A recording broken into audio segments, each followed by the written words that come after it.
శ్రీ జాఫర్ హుస్సేన్ గారు, మినిస్టర్ గారు.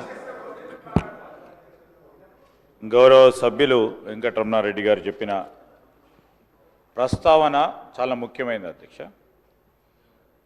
ప్రతి పార్టీకి సంబంధించిన సీనియర్లు, ఆ వ్యవస్థ అందరూ కూడా అదే విధమైన సదాభిప్రాయంతో పోతే ప్రజాస్వామ్యం చాలా పటిష్టంగా ఉంటుంది.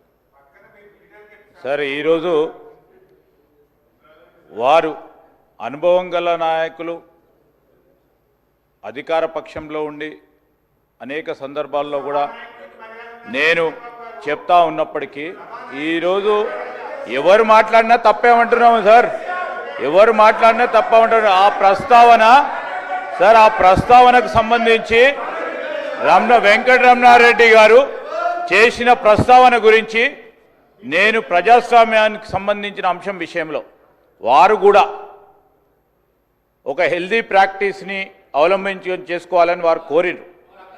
డెఫినెట్లీ డెమోక్రటిక్ ప్రాసెస్లో నాకు హుందత్వాన్ని కాపాడే ప్రయత్నంలో అనేక సందర్భాల్లో ముఖ్యమంత్రి గారు కానీ, మా సహచరులు కానీ, మా సభ్యులు కానీ చాలా హుందాగా మాట్లాడే తీరు కానీ, అంశం కానీ, తెలంగాణ సంస్కృతికి సంబంధించిన అంశం విషయంలో స్పష్టంగా చాలా మర్యాదగా పోతా ఉన్నాం అధ్యక్ష. ఎక్కడైనా చిన్నగా ఎప్పుడైనా ఉంటే మేము ఈరోజు కూడా చెప్తా ఉన్నాం, మాకు బేషిజాలు లేవు.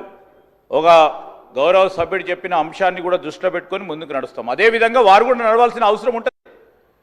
గౌరవ సభ్యులకు సంబంధించిన పార్టీ సభ్యులకు సంబంధించి సీనియర్ నాయకులు ఉన్నారు, వారు కూడా వారి నాయకులను మొదటగా మర్యాదగా మాట్లాడే ప్రస్తావన తీసుకొస్తే కూడా బాగుంటా ఉండే.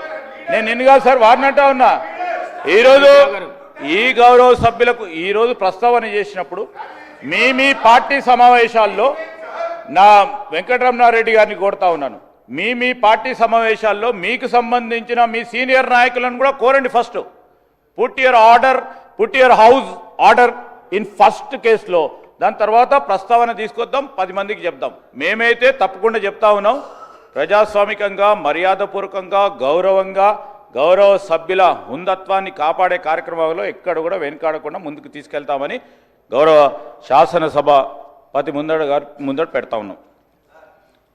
శ్రీ జాఫర్ హుస్సేన్ గారు.